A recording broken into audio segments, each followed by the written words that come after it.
dia rasa Nescafe. Makan Nescafe susu.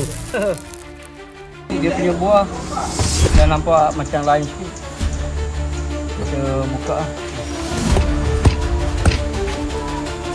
Wah, ini sangka.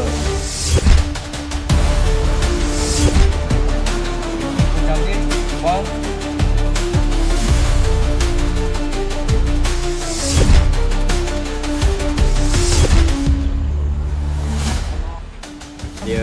Ibu dia asal kita tak tahu lah sebab orang tua dulu dah pokok dah puluh-puluh tahun, ratus tahun dulu pokok besar ya.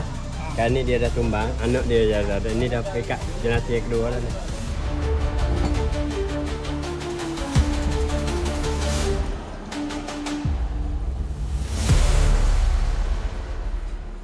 Kafe jantan ke kafe pejuang? Pejuang. Nescafe pejuang ni.